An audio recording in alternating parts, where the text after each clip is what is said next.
श्री राम जय राम जय जय राम।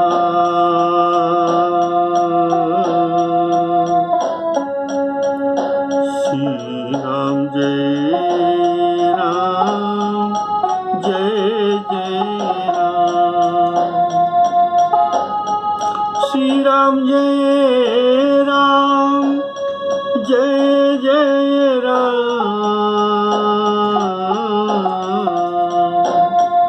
श्री राम जय राम जय जय राम।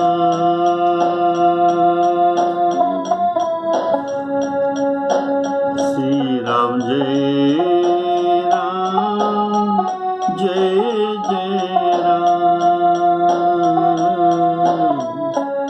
श्री राम जय राम जय जय राम।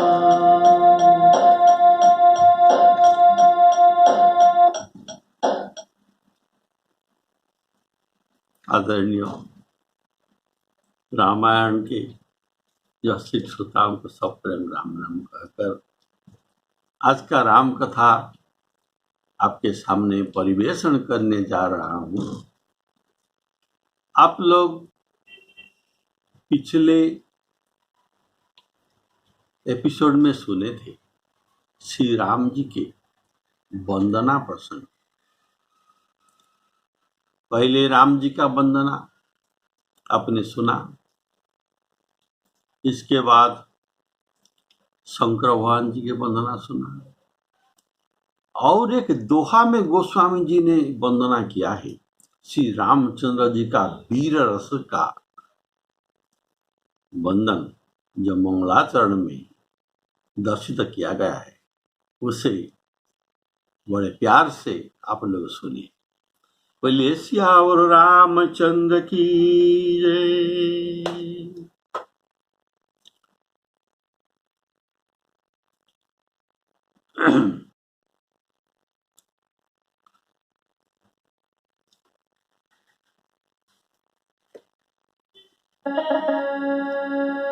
लबनी में परमाणु जुग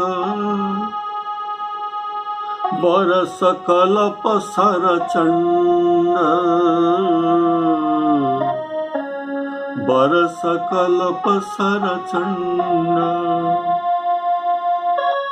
लबनी में परमाणु जुग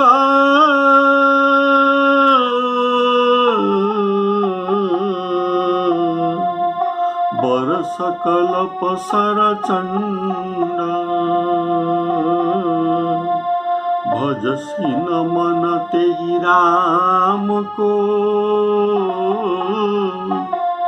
काल जासु को दंड।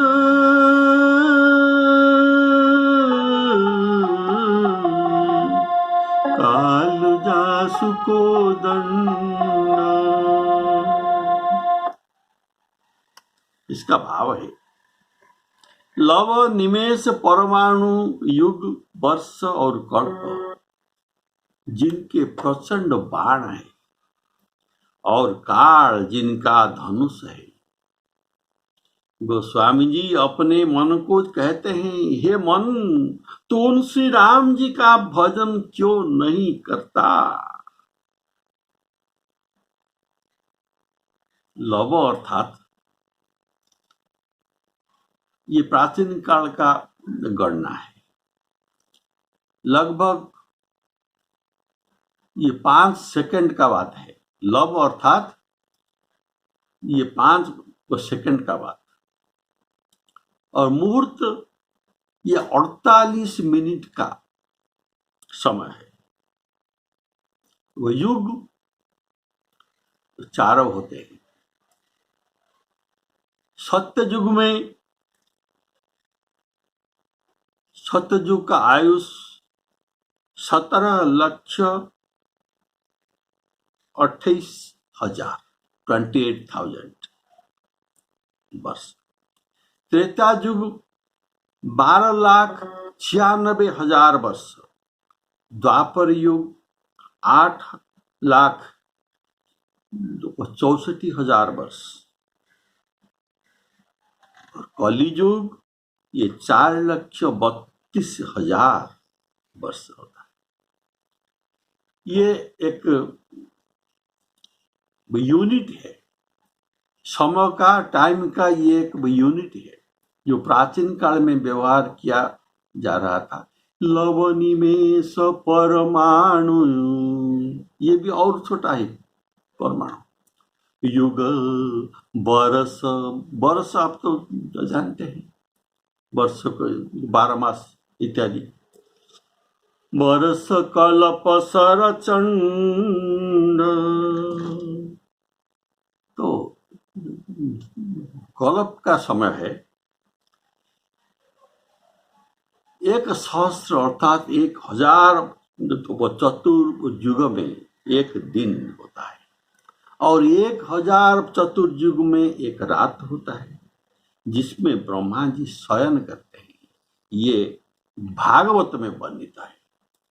युग सहस्रं बहिरा ब्रह्मणो दिनम, युग सहस्र, 1,000 युग, ये ब्रह्मणा दिनम, ये दिन, ये एक दिन का है।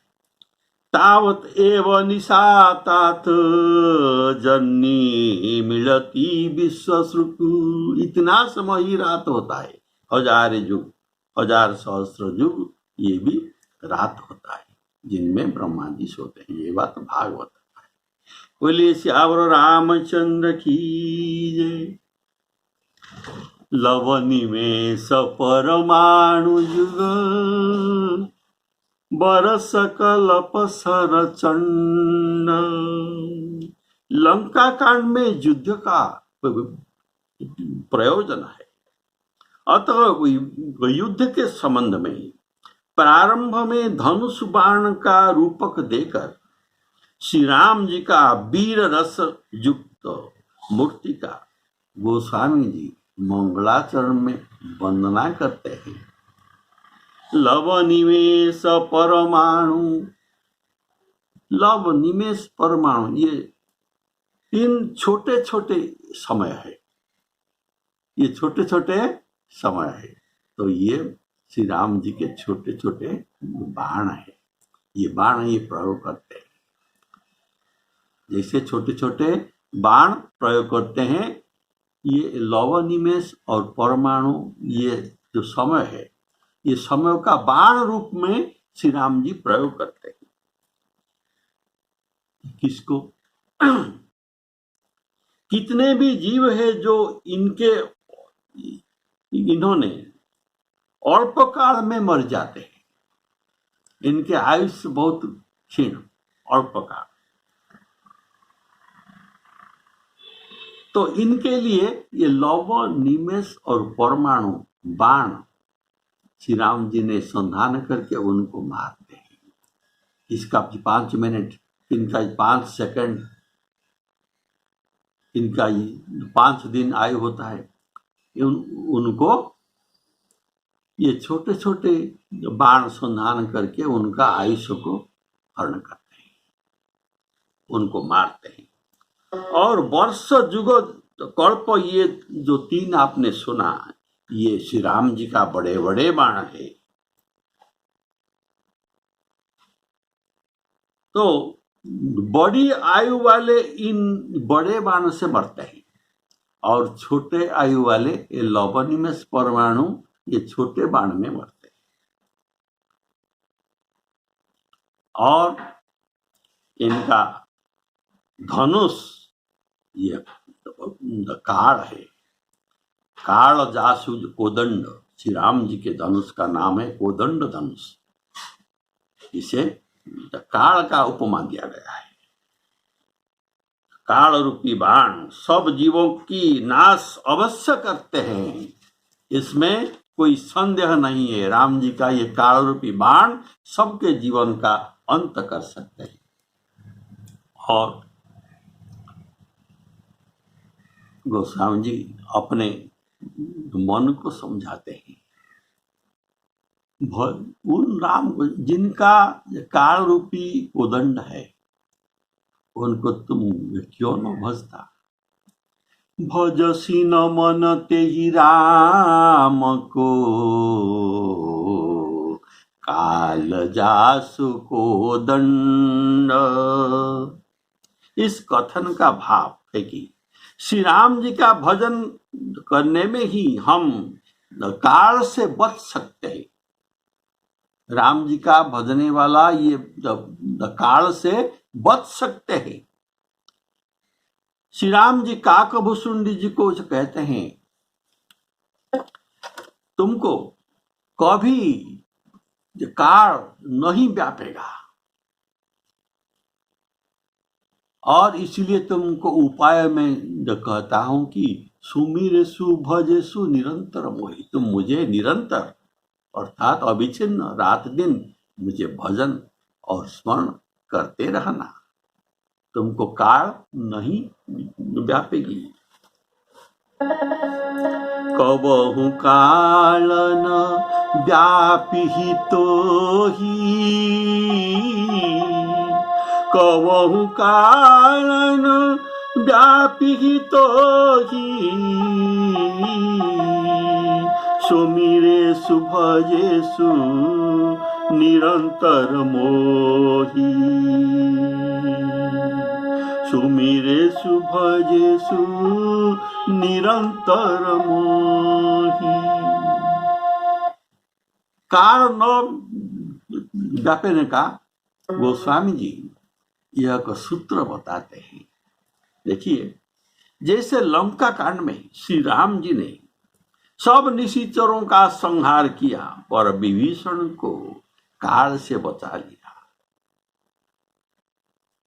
तो जो सुमिरेसु भजेसु निरंतर मोहि उनको काल नहीं व्यापता। इसीलिए विभीषण जी अभी तक भी ये अमर है। और मंगलाचरण ये दोहे में गोस्वामी जी अपने मन को समझाते हैं। काल जासु को दंड, अर्थात उनके धनुष ही काल है, और छोटे बड़े सर भी जो समय है ये सब बाण है। जो लवनिमेष परमाणु आदि कहा गया है ये सब श्री राम जी का बाण है, छोटे छोटे बाण। और वर्ष कल्प युग ये सब बड़े बड़े बाण हैं जो बड़े आयु वाला को ये लगाते हैं। गीता में भगवान कहते हैं अहम काल है, अहम काल है, और इन लोगों को क्षय करने के लिए विश्व रूप में ये बात अर्जुन को बताते हैं। हम यहाँ उपस्थित हुआ हूँ। भगवान जी ने कहा कालोस्मिन् लोक क्षय प्रवृद्ध, लोकान् समाहर्तुं यहाँ प्रवृत्तो।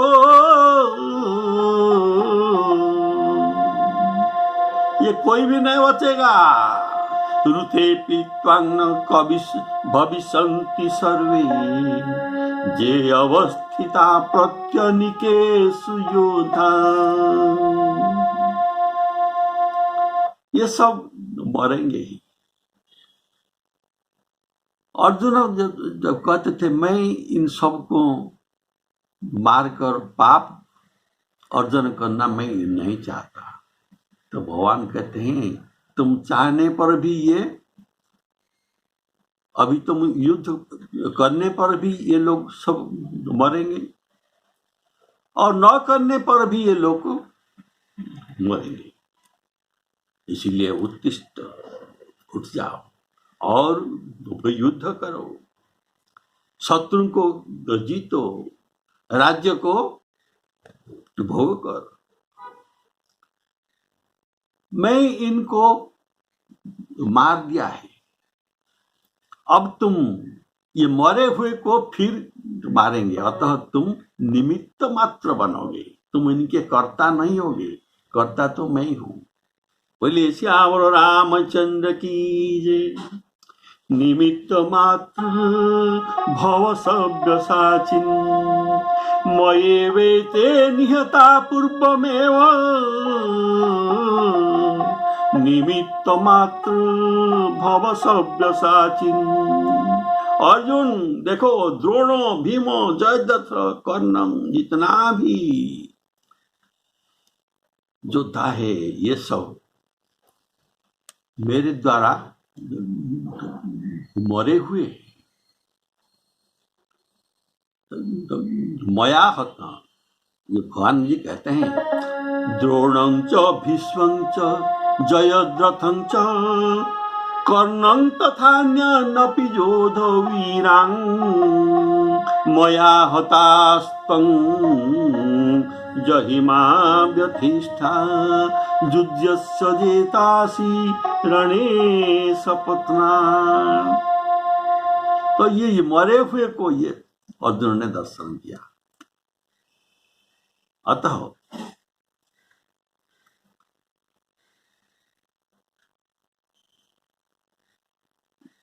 श्री राम जी और कृष्ण जी तो एक ही है।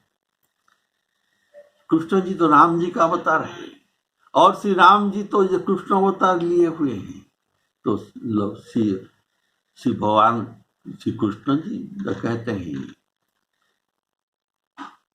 कालोस्मिन् अहम काल हूं लोकक्षय।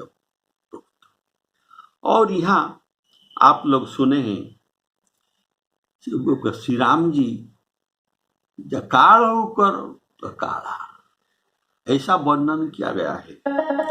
भुवनेश्वर कालहु कर काला,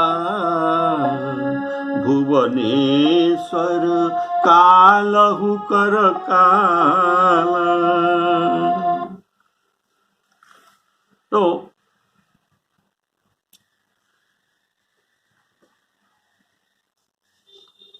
श्री रामचंद्र जी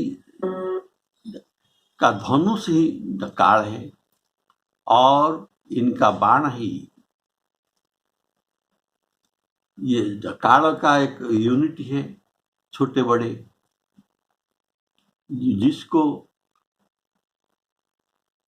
वो समझ द्वारा मारा जा सकता है, वह जाएगा।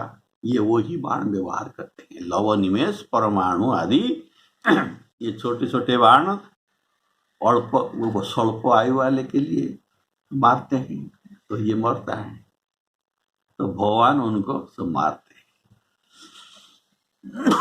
और जो बड़े आयु है उनके लिए वर्ष, युग, कल्प, ऐसा बड़े बड़े बाण ये व्यवहार करते हैं। बोलिए श्यावर रामचंद्र की। तो ये मंगलाचरण का प्रसंग का एक सुंदर दोहा जो आपने सुना, भगवान के काल जासु कोदंड। तो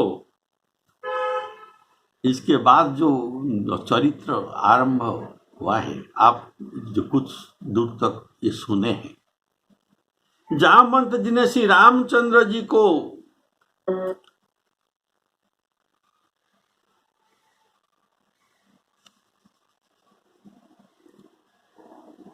जी के घबराहट देखकर कहा कि प्रभु घबराइए नहीं, यह काम, जो सेतु बंधन का काम, ये पल मात्र के हो जाएगा।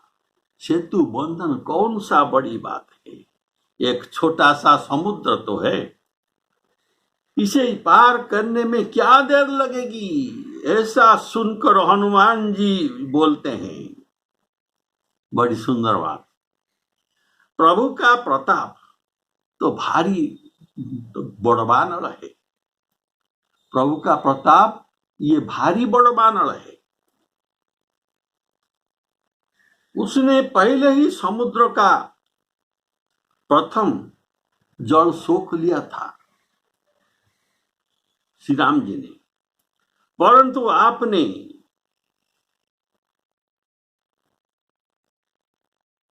आपके तो समुद्र ये खाली हो गया था।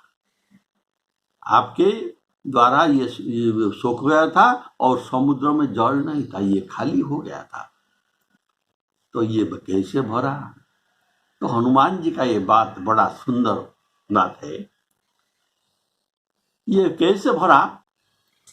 हनुमान जी कहते हैं, आपके शत्रु के स्त्रियों की रोने का जो आंसू है, ये आंसुओं से जल से समुद्र फिर भर गया, इसी से वह खारा भी हो गया।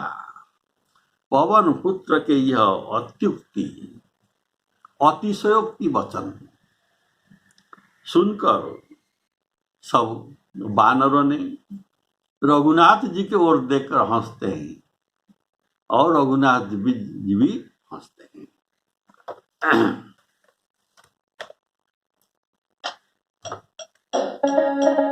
यह लघु जलधि तरत कति बारा, यह सुनी पुनि कहा पवन कुमारा। यह सुनी पुनि कहा पवन कुमारा, प्रभु प्रताप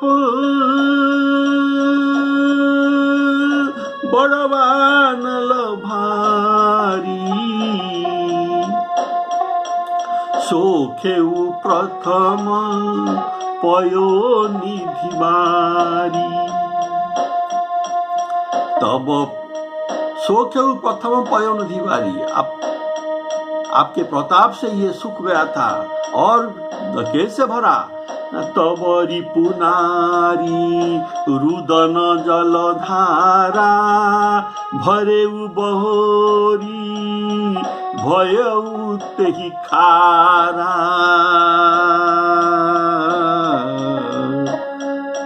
भरेउ बहोरी भयउ तेहि खारा। सुनी अति उकुति पवन सुत केरी, हरसे कपि रघुपति तन हेरी। बोलिए श्यावर रामचंद्र की।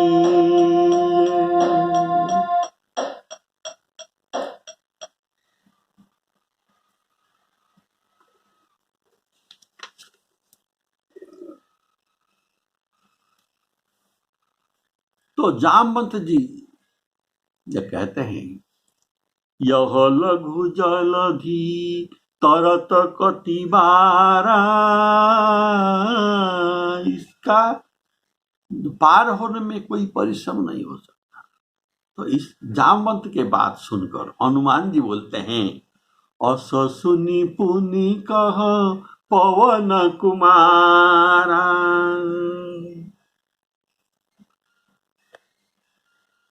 तो हनुमान जी जो कहते हैं, इनका ये भाव, कहने का भाव, यह लघु जलधि न जाने कितने बार कितने लोग पार कर चुके हैं, कितने इनको शोक लिए हैं, अगस्ती जैसे इनको शोक भी लिए हैं, पर भवसागर के अंत आज तक किसी ने न पाया है।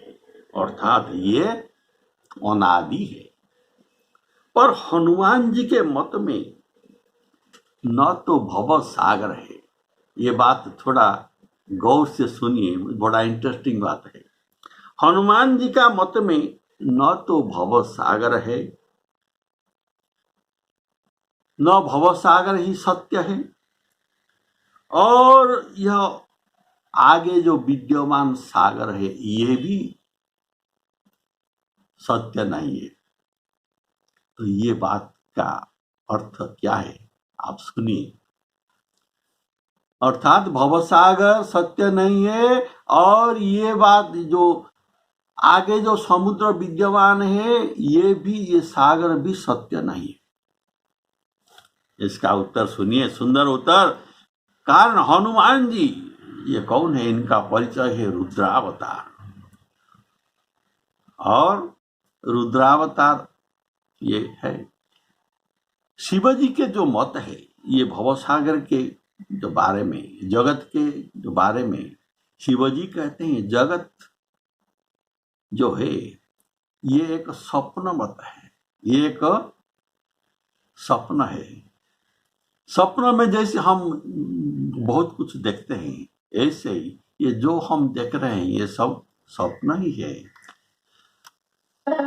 सपने होई भिखारी नर, रंक नाकपति होई। स्वप्न में कोई राजा भिखारी हो जाता है, कोई नाकपति अर्थात इंद्र भी भिखारी हो जाता है। कोई सपने होई भिखारी को रंक नाकपति हुई, रंक अर्थात एक भिखारी भी इंद्र बन जाता है। लेकिन जागृत के बाद कोई कुछ भी नहीं हुआ है, जैसे कि तैसे ये सो रहे।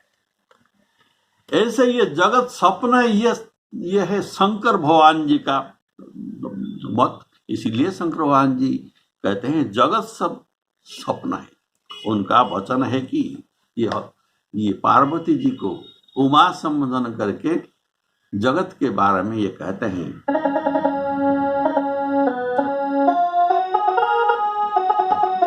उमा कहूँ में अनुभव अपना,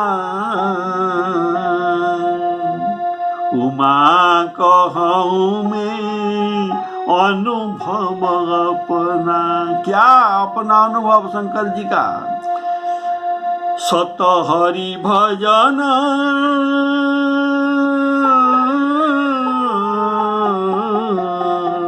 सत हरि भजन जगत सब सपना।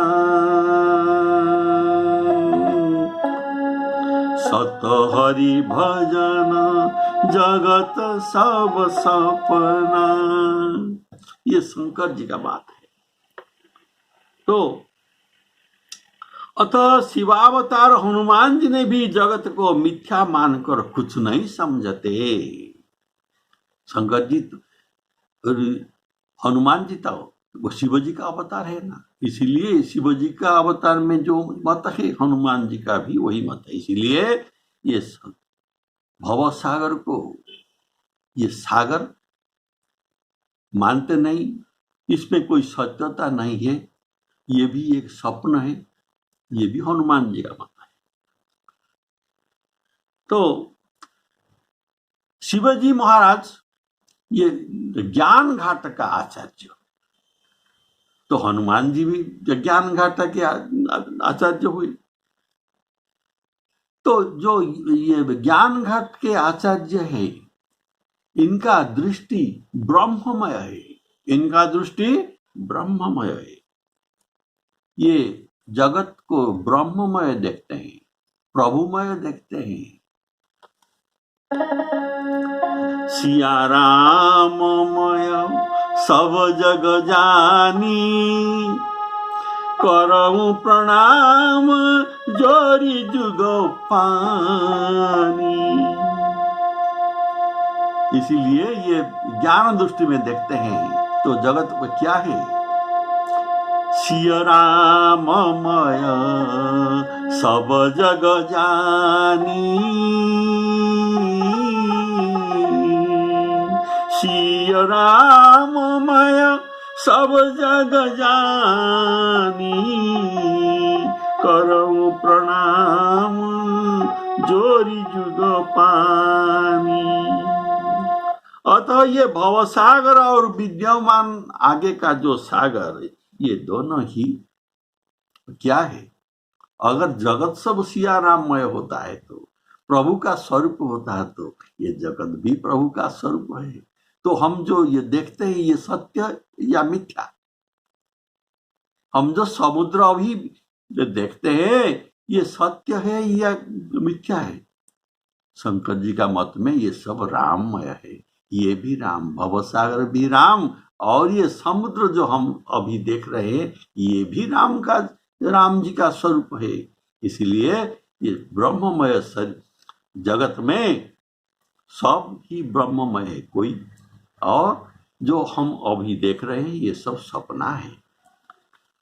बोलिए सियावर रामचंद्र की जय। तो हनुमान जी जो कहते हैं, प्रभु प्रताप बड़ बानल भारी, सोखे प्रथम पयो निधि बारी। तो बड़ बानल का अर्थ क्या है, जो आपने सुना, इसका अर्थ सुनिए। बड़ बानल यह समुद्र के भीतर अग्नि है। यह समुद्र के भीतर अग्नि है, इसीलिए समुद्र में उत्ताप भी है। समुद्र के जल में कहीं कहीं उबलता जल भी, गर्म जल भी निकलता है, कारण इसके भीतर अग्नि है। यह समुद्र के भीतर ये अग्नि रहने का ये प्रमाण है, इसलिए कहीं कहीं गर्म जल निकलते हैं। कालिका तो पुराण, कौन सा पुराण? कालिका तो पुराण में जो वर्णित है कि काम को भस्म करने के लिए शिवजी ने जो क्रोधानल उत्पन्न किए थे, उसे ब्रह्मा जी ने एक घोड़ा का रूप बनाकर समुद्र के हवाले कर दिया, और ये हुआ बड़वा नल अग्नि। पर वाल्मीकि रामायण में लिखा है कि एक और ऋषि थे, और ऋषि के क्रोध रूपी तेज ये बड़वा नल अग्नि हो गया, और जो समुद्र के अंदर है। पद्म पुराण में यह बात लिखा गया है कि देवताओं की प्रार्थना से ब्रह्मा जी की आज्ञा पाकर, देवताओं की प्रार्थना से ब्रह्मा जी की आज्ञा पाकर भगवान विष्णु ने स्वर्ण घट में रखे हुए बड़वा नल को ले जाकर ये सरस्वती जी को दिया, और सरस्वती जी ने इसे खारे समुद्र में पधरा दिया, रख दिया। तो ये बात पद्म पुराण में लिखा है। बोले सियावर रामचंद्र की जय। प्रभु प्रताप बड़वानल भारी। बड़वानल बड़ा अग्नि होता है, इससे भारी प्रताप प्रभु के प्रताप में है। प्रभु के प्रताप को बड़वानल से इसीलिए भारी कहा गया है, कारण बड़वानल समुद्र के अंदर रहता है और इसे ये सोख नहीं सकता। लेकिन प्रभु के प्रताप ये बड़वानल से भारी प्रताप होने के कारण ये समुद्र को सोख लिया था। इसीलिए हनुमान जी ने कहा, प्रभु प्रताप बड़वानल भारी, सोखे प्रथम पयो निधि बारी। तब वो पयो निधि बारी था, तब यह समुद्र का जल को पयो निधि बारी कहा जा रहा था। पयो अर्थात दूध, खीर, तब वह पयो निधि बारी था, अर्थात ये दूध का के सदृश था। प्रभु के प्रताप से सूख गया था, तो फिर समुद्र भरा कैसे? इसका उत्तर हनुमान जी कहते हैं कि प्रभु आपके द्वारा जो जो शत्रु मारे गए उनकी स्त्रियां रोती है, और जो अभी नहीं मरे गए उनकी स्त्रियां भी भविष्य की आशंका से ये रोते हैं। तो देखिए, एक कुछ जो बूंदे में, तो कुछ बूंदे जल में समुद्र नहीं भरता। समुद्र भरने के लिए धारा का जरूरत होता है। तो ये सब शत्रुएं, हजार हजार शत्रुओं का स्त्रियों के आंसू ये धारा के रूप में बहकर ये समुद्र बन गया। देखिए हनुमान जी का कितना सुंदर युक्ति। आंसू, इसीलिए आंसू भी खारा होता है, तो समुद्र का जल ये भी खारा हो गया। ये सब बहाना हनुमान जी के अतिशयोक्ति है।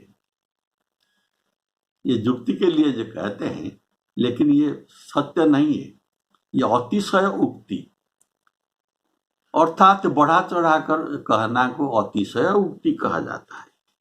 सुनी अति उक्ति, अति उक्ति, अतिशयोक्ति, बढ़ा चढ़ाकर कहना। सुनी अति उक्ति पवन सुत केरी, तो हनुमान जी ने ऐसा ये क्यों कहा? इसका कारण राम जी का मनोभीष्ट लक्ष्य करके हनुमान जी ने ऐसा कहकर श्री राम जी के उत्साह वर्धन करते हैं। यह वर्णन गोस्वामी जी के काव्य में अतिशयोक्ति का एक अलंकार है, काव्य का एक अलंकार है। किसी महानुभव ने प्रवचन में कह रहे थे कि एक संत कह रहे थे कि हनुमान जी ये अतिशयोक्ति नहीं हो सकता, हनुमान जी क्यों झूठ तो कहेंगे, ये झूठ नहीं कह सकते। तो मेरे बात सुनिए, ये कहते हैं कि यह बात नारद पंचरात्र में ऐसा लिखा गया है कि ऐसा वर्णित है कि श्री रामचंद्र जी और अग्निदेव का एक बार युद्ध हुआ था। राम जी और अग्निदेव के साथ दोनों में युद्ध हुआ था। तो राम जी का बाणों में अग्नि का सिर कटकर ये समुद्र में गिर गया। अग्नि का सिर समुद्र में गिर जाने पर ये समुद्र सूख गया। तो समुद्र सूखा, तब अग्निदेव की स्त्री स्वाहा देवी, अग्निदेव का स्त्री का नाम स्वाहा देवी, ये स्वाहा देवी पति के मर जाने से ये विलाप करने लगी और इनकी आंसुओं की धारा बहने लगा जो समुद्र हो गया। ये नारद पंचरात्र में यह बात वर्णित है। तो हनुमान जी का बात झूठ भी नहीं हो सकता। प्रभु प्रताप बड़बानल भारी, सोखेउ प्रथम पय निधि बारी, तबरी पुनारी रुदन जलधारा, भयेउ बहोरी भरेउ बहोरी, भयेउ तेहि खारा। तो कवि गोस्वामी जी कहते हैं कि श्री हनुमान जी की अत्युक्ति सुनकर कपियों हर्षित हुए कि ऐसे प्रतापी स्वामी और ऐसे हनुमान जी सर के बुद्धिमान सचिव, ये दोनों मिलते हैं, बहुत अच्छा जोड़ी बना। इसीलिए सब हंसते हैं, सुनी अति उकुति पवन सुत केरी, हर से कपि रघुपति तन हेरी। तो इसके बाद का जो चरित्र आएगा, जामवंत जी नरनील को और सब कपियों को बुलाकर आदेश देंगे, समुद्र का सेतु तैयार होगा। ये अगली प्रवचन में, अगली एपिसोड में ये समुद्र का सेतु वर्णन हो जाएगा। तो श्यावर रामचंद्र की जय। श्री सीतारामार्पणमस्तु। सभी के कल्याण हो।